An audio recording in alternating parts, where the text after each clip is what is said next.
Kumusta na ba talaga si Presidente? Sa totoo lang po, nakita naman po natin ang itsura niya. He's actually fit and healthy. But, ang gaya nga ng sinabi niya, hindi siya makatulog ng wasto sapagkat iniisip niya ang problema ng ating bayan. Again, we have our virtual presser for today, April 8, 2020. We have some questions from the Malacanang Press Corps and would like to read them so that we can appropriately respond to them. Number one from Joseph Morong of GMA 7 and Mela Lesmuras PTV. How will the President observe the remaining days of Holy Week? Ang ating pong Presidente has decided to cancel his trip to Davao yesterday. Sana po'y pupunta siya doon para makasama niya sana ang pamilya niya. Apart from that, birthday po ni Kitty, yung kanilang anak ni Madam Hanilet Avicennia. We'd like to greet you, Kitty, happy birthday. Although yung celebration mo hindi nasa magandang panahon. Kaya si Presidente po ay mananatili dito sa bahay pagbabago. Tutuloy niya po ang kanyang trabaho bilang Pangulo ng Bansa habang siya ay nasa loob ng kanyang opisyal na residence. At tuloy-tuloy po ang kanyang pag-monitor sa mga kaganapan dito sa ating pakikibaka sa coronavirus. Kaya ngayong Holy Week, unless na merong pagbabago, siya po ay mananatili dito sa Maynila.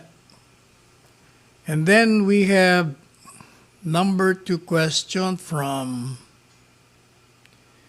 Jocelyn Balancio of DCMM at ganun din kay Mela Lesmuras ng PTV. Tapos na ang quarantine ni PRRD. So uwi ba siya sa Davao or will he be staying in bahay pagbabago? Nasagot na po natin yon kanina. Mananatili po siya ngayon dito sa Maynila. Number 3 from Joyce Balancio of DCMM.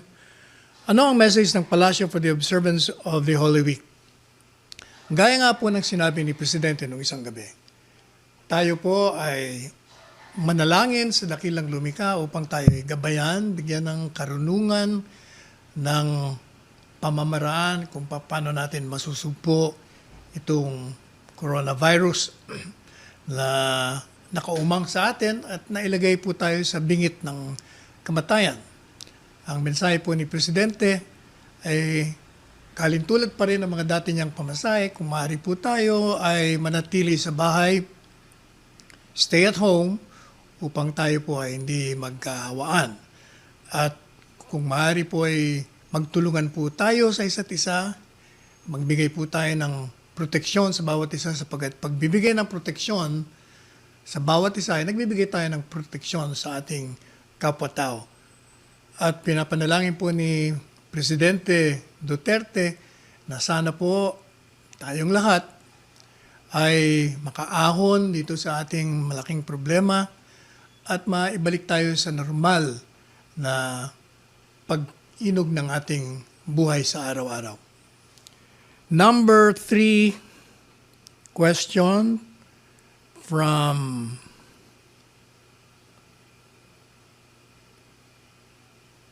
number 4 na pala tayo. Number 4 from Rosalie Cruz o Rosalie Cos ng UNTV. Ano po ang inaasahan natin kay Pangulong Duterte pagkatapos ng kanyang 14-day self-quarantine? May plano ba ang Pangulong lumabas ng palasyo after nito? Well, gaya na po ng sinabi natin kanina, si Pangulo ay mananatili sa kanyang official residence. He will continue to function and perform his duties as President. He will continue to monitor and then give directions sa lahat ng mga ahensya ng gobyerno sa anumang kaganapan na nangangailangan ng kanyang pagtugon.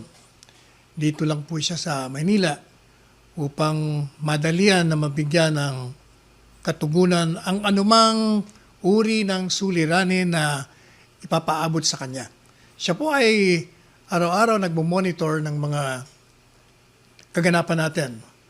Gaya nga ng sinabi niya, nanonood siya ng lahat ng istasyon all over the world, kung anong nangyayari sa ibang bansa. Nagmo-monitor din siya dito sa atin. Tumatanggap po siya ng halos 1,000 mensahe yata sa pamamagitan ng kanyang mga aides. Kahit ako, nagpapadala rin sa kanya, pino-forward ko rin yung mga nakakarating sa akin, kung anong suliranin ng anong mga sektor ng ating lipunan, at nababasa niya po lahat yun. And then we have question from number 6 o number 5.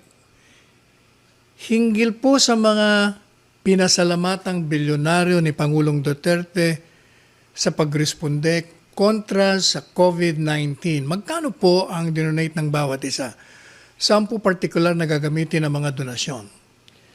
Hindi po natin exactly how much, but meron po tayo mga ideya na galing na rin sa mga pahayag ng mga kinaukulan na nababasa natin sa pahayagan at sa mga palabas po nila na pinopost. Ang pagkakalam po natin, like for instance, ang National Grid Corporation, sila po ay magbibigay ng 1 bilyon na worth ng pagkain, groceries, at kasama na rin po yung cash. At yun po ay didistribute nila sa mga kababayan natin na mas nangangailangan ng kanilang tulong. Ito naman pong si Andrew Tan Group of Companies, nagmamayari ng Megam World. Siya po ay nag-donate sa mga ospital ng mga medical supplies, pagkain sa mga iba-ibang komunidad. Maliban pa dun sa nauna niyang dinonate na 1 million liters or worth 150 million pesos ng mga disinfectant alcohol sa hospital at mga care centers. Nagbigay din po siya ng 13 million pesos na magiging bahagi doon sa programa ng ADB or ADB, Asian Development Bank, Food for the Poor program. Ito naman pong negosyanteng William Gatchalian, ang pagkakalam po natin ay nagbigay siya ng 1 milyon na surgical mask na in-order niya pa sa China. Katunayan, nakatanggap po tayo ng maraming boxes containing 2,000 surgical mask at pinamamahagi na natin sa mga iba't ibang ospital. Nakatanggap na po dyan yung ospital ng Asian Hospital. Ganon din po ang Delgado Hospital, ang Villaflor Hospital, ang Villaflor Hospital po ay sa Dagupan City at ang Malvar General Hospital. At nagbigay din po tayo ng donasyon sa distrito ni Congressman Manny Lopez. Yun po ay donasyon na binigay ng pamilyang William Gatchalian at ni Mayor Rex Gatchalian. Maliban pa po doon, ay nagbigay din po siya ng, kung hindi tayo nagkakamali, mahigit sa 1,000 sako ng bigas. At ito'y pinamudmud niya dyan sa bahagi ng Mandaluyong at sa ibang lugar pa. Ganon din po yung mga dilata at mga pansit bihon. Marami po siyang ipinapakalat ngayon. Maliban pa po doon, siya po ay umorder ng 10,000 kumpletong set ng PPE. Pag sinabi po natin kumpleto, meron po yung surgical mask na N95. Yun po ang ginagamit ng mga frontliners sa loob mismo ng emergency room at saka mismo doon sa kwarto ng mga COVID patients. Iba po kasi yung mask na ordinaryo at mask na ginagamit sa ordinaryong mga operasyon. At doon po para sa mga COVID patients, ang kailangan doon N95. At yung pong set ay kasama na doon yung goggles, merong face shield, merong protective gown, merong headgear, merong footgear. At ito pong lahat ay marami na ring dumarating sa atin. Gaya po nung nabanggit na ng ilan sa mga kasama natin, yung galing po kay Jack Ma. Ilang, I think that's 500,000 also. O baka 1,000,000 na surgical mask at maraming mga kasamang PPE. Marami po ang nagbibigay ng mga donasyon kahit ng mga ordinaryong mamamayan. Kagaya po halimbawa, meron po tayong mga kaibigan dyan sa Philippine Airlines na mga piloto. Sapagkat wala po silang ginagawa ngayon, nasa bahay lang sila. Ang ginawa po nitong dalawang ito, si Stella Posadas at si Carmen Sepe, sila po ay gumawa ng mga face shields. At marami na po silang nagawa at pinamigay nila sa mga ospital. Kita po natin yung mga photos, pictures na kung saan sila mismo ang nagpupunta sa mga ospital at dinideliver nila yung kanilang mga ginawa. Ganon din po itong kaibigan din nating dating Congressman Antonio Florendo at ang kanyang partner na si Cathy Binag. Marami din po silang mga binili, pinagawa at ginagawang mga PPE at kung ano-ano pang mga groceries na pinamimigay po nila sa iba't ibang lugar dito sa Metro Manila. Meron po nga mga sikat na designer gaya ni Rahul Laurel na ginagamit po ang kanyang shop upang gumawa ng mga PPE.